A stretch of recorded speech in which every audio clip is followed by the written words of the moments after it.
हरियाणा के खेतों में इस वक्त फसल नहीं बल्कि डर उग रहा है, क्योंकि चोर अब सीधा किसानों की मेहनत पर डाका डाल रहे हैं।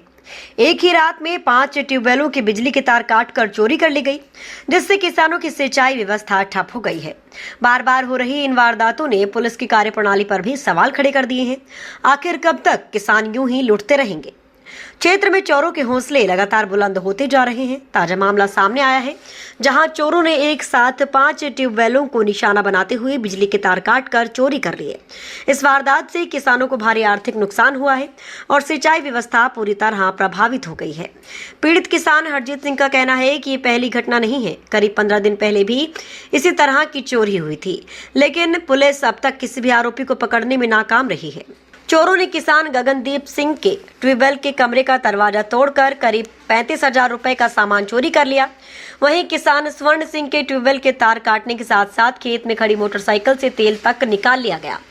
रबी की फसल के इस अहम समय में सिंचाई के साधनों को नुकसान पहुंचने से किसानों के सामने बड़ा संकट खड़ा हो गया है।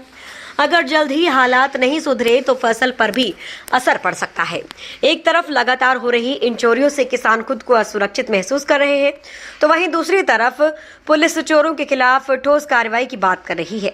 अब देखना होगा कि पुलिस इन वारदातों पर कब तक लगाम लगा पाती है, या फिर किसानों को अपनी आवाज उठाने के लिए सड़कों पर उतरना पड़ेगा। आज की चोरी का तो हादसा इसलिए ज़्यादा हम देख रहे हैं कि जो हमारे 15 दिन में पहले जो चोरी हुई थी उसमें मैंने इतना ध्यान नहीं दिया, क्योंकि आम इधर चल ही रहा है।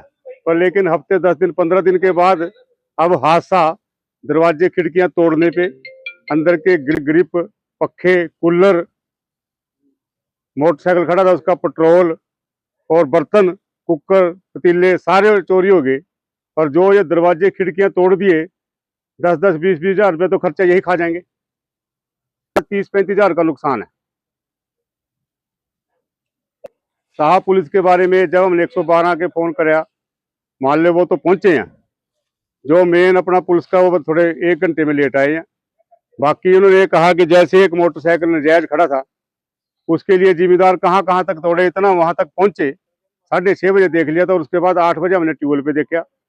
इतना वहां मोटरसाइकिल के पास पहुंचे, वो मोटरसाइकिल वहां से गायब हो चुका है। दौड़बाज तो बहुत करी हमने, पर लेकिन कहीं कामयाब नहीं हुए। अब आगे के लिए पुलिस को और प्रशासन को हम यही आदेश देंगे कि अगर ऐसे हमारा काम ढीला रहा ना, तो ये तो हादसा बढ़ेगा। कार्रवाई यही चाहते हैं कि जो हमारा 15 दिन में और हफ्ते में नुकसान होना शुरू हो गया, इसके बाद क्या बनेगा। तो सर मैं तो ये कहना चाहूँगा भी जो चोरी हो रही है, जमींदार बहुत परेशान है इस वजह से। और जिसकी रात 6 टोलों पे चोरी हुई है, उसको सुबह पानी देना था, उनकी फसलें सूखने लग गई हैं। वो कहाँ जाए? हर ट्यूबवेल पे कम से कम भी 30-35-40 हजार रुपये का नुकसान है। और ये आज नहीं, कई सालों से यही काम चलता आ रहा है। हर 15 दिन, महीने, 2 महीने में चोरी होती है और इस पे कोई कार्रवाई नहीं होती। मैं चाहता हूँ भी यहाँ की लोकेशन उठाई जाए, जो डंप उठाया जाए फोनों का, और उससे पुलिस सख्त से सख्त कार्रवाई करे।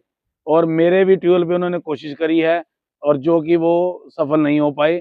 और मेरी तो प्रशासन से यही निवेदन है कि वो अपना यहाँ का डंप उठाकर सख्त से सख्त कार्रवाई करें और कल जो हादसा होने वाला है उसको बचाएं। अरिजीत सिंह की सूचना मिली थी 125 से, जब हम मौके पे आए हैं, देखा है यहाँ चोरी हुई है और बाकी ट्वेल्व को जाके चेक करते हैं। ये शिकायत देंगे तो उस पर तफ्तीश जारी कर देंगे, FIR। पुलिस की गाड़ी तो पहले ही खड़ी है, 125 तो तुरंत मौके पे आई हुई है। तो साहा पुलिस की बात, ये भी साहा पुलिस में आती है, साहा पुलिस के मुलाजिम है हमारे, तुरंत मौके पे पहुंचे हुए हैं। इनको सारा चेक भी करा उन्होंने सूचना दी है। आगे कार्रवाई क्या रहेगी? आगे जैसे ये शिकायत देंगे उस पर फर्दर कार्रवाई चालू कर देंगे। साहा में जो चोरी की वारदातें हैं, जो वो चोर जो है वो दिन ब दिन बढ़ती जा रही हैं, इसके बारे में कहेंगे सर? चोरी गश्त भी हमारी जारी है, सारी गाड़ियां चारों गश्त में रहती हैं, पर हमें पब्लिक का कोऑपरेट तो चाहिए।